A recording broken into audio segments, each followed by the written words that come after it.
Good morning! Kain tayo guys. Ang aga kong gumising pero ng oras na oh. Magka-quarter to 8 na. Ayan. Maga kong gumising at si dati nga maaga yung pasok. Nagluto ako ng breakfast. And then, ayun. Nanood pa ako ng isang episode ng ng Queen of Tears. Yung inaantay ko kagabi, hindi ko na naantay kasi sobrang late nang na-upload sa sa Netflix. Anyway, nakakabitin. Kaya gusto ko talaga kumpleto na agad episode ng mga panonoodin ko. Walang pasok ngayon dahil daw mainit. Pero tinan mo, makulimlim ngayon. Ang kulit yun, no? Sayang yung yung araw ng mga bata. Wala nang natutunan.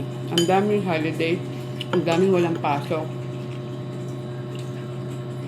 Palpak yung yung August to May na na pasukan. Ayun tayo guys. Chicken pastil tsaka fried egg lang.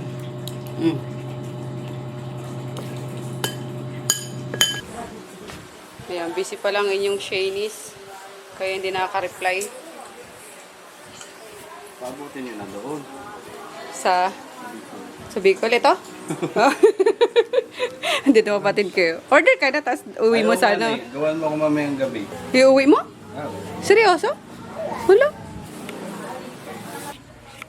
May dala yung bayaw ko ng extra virgin olive oil. Kaso, bihira lang naman gamitin ni Nene.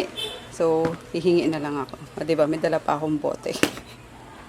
Kawawa, nanghihingi ng mantika. Hindi kasi pag ako, nagsasalpikaw ako guys. Masarap ang EVOO sa sa salpikaw. Tsaka sabi ni Nene, baram pa yata nito eh. Hindi lang ito yung dala ng bayaw ko. Kaya hingi na lang tayo, diba? Tsaka mahal din ng EVOO ah. Oh, no. Punuin na natin, wag na tayo mahiya. Galing pa to eh, galing South Qatar. Qatar ba? O Qatar yung huling. Saan galing huli si daddy mo ate? Sa Qatar ba? Yung Qatar. Oh ha? Oh. Ito, olive oil lang. Ay! Huli ako. Kumuha ko din. Hindi, joke. Sabi mo madami ka nito eh. May isa pang boting yan doon. Ayun na. O, diba? Nakaisa pa ako ng bote nga. Wala ko lang. Ano libig. Ay! Bakit? Tinawag ka? Sabi niya, hanap ka ni tita mo. Ah! Ay, tawag ka ni tita mo. Alam ko ano. Hindi. Ito lang. Nanghingi ako. Oo. Social 500 nito. pala. Grabe naman yun. 10 Sabi niya nung hingi ay kuha ka lang. Ngayon, may presyo na. Charot. May bago ako guys na discover na maasim. As in, mas maasim to kaysa doon sa sa unang in-order ko. So, eto, mabubobo ka talaga bigla sa sa sobrang asim niya. Ayan, sour ghost sugar. Pero may din siya. Matamis din siya kapag bandang gitna na. Pero yung unang mo, grabe, as in. Mamaya try ko yung kay Chris tsaka kay Daddy. Tingnan natin yung nila. Sayang hindi ko na vlog kanina yung pinatikim ko si Nene, si Richard, si Jackie. Tawan-tawa talaga ako sa reaction nila eh. Tingnan natin yung mag-ama. Ayan, tsaka ito. Kasama to sa na-order ko. Kaso dito ko nga pa-deliver. So ito iwan ko para kay Shane. Kaso kailangan nating itabi. Baka ubusin niya isang upuan. Tapos ito ibigay ko kay Chris. Kasi after, maghahanap ng matamis yun. After kumain. Ayan. Bahay na ako guys. At eto, kanina pa kami nagtatanungan kung anong yung ulam. Hanggang ngayon, wala kaming maisip. Kaloka. Ayan, kasi yung mga ulam sa Pasadena naubos. Ayun. Anong ulam nga kanina? Hindi pala ako nakapag ulam of the day. Kaya kasi konti lang din yung yung niluto. Di bang konti. Kumbaga, binawasan lang ng quantity. Kasi more on sa ano lang yun, sa mga taga City Hall at walang school nga. And tomorrow, yun, wala na namang pasok. Kaya sad si Nene. Kasi, syempre, pag walang tinda, walang kita. Kaya kasi pag may tinda, sure lagi yung yung kita ng kapatid ko. So pag wala, nga, though may naman siya, may Shayne's Kitchen siya. Kaso, iba pa rin kapag kami talaga. Merong tag dito. Hoy! Labas! Merong kantin. Wala nga akong yeye! Tapos isa pa yun, wala akong hindi pa ako nakakapamalengke. Tapos, wala lulutuin. Hagoy. Wala pa akong cash on hand. Ay, kung pwede lang iulam yung mga paninda ko, guys. Yun na lang inulam ko. Ay, yun na lang lulutuin ko. Ay, ano ba yan? Wali. Oh, lulutuin natin dyan. Chicken fillet. Ayun naman, daddy. Bacon. Puro pang breakfast. Chicken feet. Yun naman nila yan. Hot dog. Wala. Yun lang. Colors. Ayan kasi. Ayan pag. Ay, sorry. Pag malengke din naman ako, ayun nila ako samahan. Yan bigat-bigat Yan bigat-bigat malengke eh. So, tomorrow siguro mamalengke ako. At gigisingot ko kasi kus na maaga. Baka pamalengke ng marami-rami.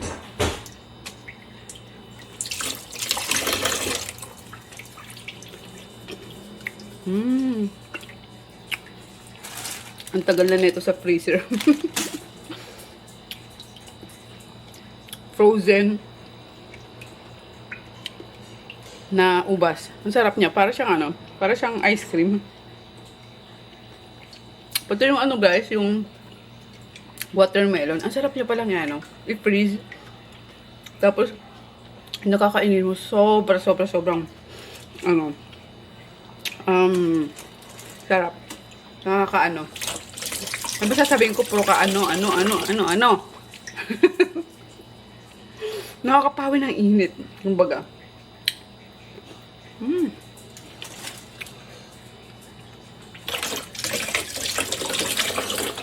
Kasi natamad naman ako lumabas. Kasi nga kakauwi ko lang. Ang dami kong dala kanina pag uwi ko. Ayun ako. Struggle talaga. Mainis ako. Mag-ano kami neto. Ending neto din ako. Pansit Canton.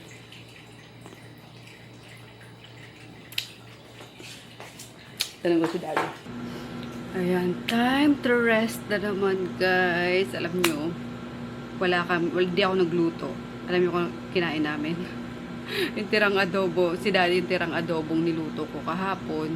Tapos ako, may nakita pa ako sa ref na sarsyadong isda. So, yun na lang din. Init-init muna. Tapos si Chris, gusto niya rin daw, yun na lang din ang kakainin niya. Panigurado yung adobo. So, yun na muna kasi talagang walang lulutuin eh. Tapos, mamalengke pa ako, gabi na. Tapos, prepare pa. Mas, iniisip ko pa lang, mas nakakapagod na. Kaya, ayun na lang. Kung anong mga makakain dyan sa ref, yun na muna. Taste na muna. Kaya, baka bukas kung malengke ako kasi wala na rin pagkain yung dogs. Kaya kinain nila dog food na lang. Buti na lang nung Sunday nagpunta kami ni Daddy sa Cartimar. Kaya nakabili ako ng dog food. So, ayun lang guys. Tingnan yung kamay ko. Sobrang ang tanda ng tingnan. Tapos ang gaspang na ng kamay ko. Meron akong kalyo dito, yung ganyan. Pero okay lang yan. Kasi ibig sabihin, hindi tayo tamad. Nagpukuskus ng mga dapat kuskusin, naglilinis, nagmamap, nagbubuhat ng mabigat. Yung mga crates minsan sa diba, mga stocks. Ayan. Tapos super dry kapag talaga galing ako sa paglalaba. Kaya, ayan. Hindi ako nawawala ng guys. Bago matulog, isa pala, grabing init na. Kaloka. Nag-shower na nga pala ako. Ayan. And tinan nyo, pati dito meron akong clip fan. Sa may TV may clip fan kami. Tapos, Si Chris may clip fan din. Yan, kasi medyo tipid yan sa ano sa kuryente. Nakabukas na ng aircon pero grabing init pa rin. Parang ang hirap lumamig ngayon ng aircon, no? Colors. So, ayan. Mag-lotion na tayo kasi hindi ako nakakatulog guys ng walang lotion. Kahit na anong lotion yan, pero mas gusto ko ito. Ayan, yung Johnson's, favorite ko to sa gabi. Sa gabi ko ito ginagamit kasi, ewan ko, parang baby kasi yung amoy, Tapos, sobrang lambot ng skin ko kinabukasan. Kaya sa gabi ko to nilalagay, lalo na sa paa. Ayan, hindi ako makatulog nang hindi naglo-lotion sa paa. Literal dyan. Ayan, kahit na dyan lang guys. Ayan, paa tsaka kamay. Ayan. Hindi ako nakakatulog talaga. Kahit anong pagod ko. Basta walang lotion yung paa tsaka kamay. Klap na tulog. Kulang ba? Yun. So, ganyan lang. Tibali na yung katawan wala. Pero minsan kasi kapag galing kang shower, diba? Parang ang sakit pag galing ka sa shower at naghilot ka tapos na-dry yung skin. O dahil dry. Kasi nga nag-shower ka, diba? Parang medyo masakit na makati-kati. Yan. Kaya, kailangan natin mag-lotion pa rin. Pero mostly talaga. Or kadalasan, paan lang ang inaano ko. Nilolotionan ko. Yan. Pinakita yung pa. Malit lang pa ako guys. Sa personal size 5 lang ako.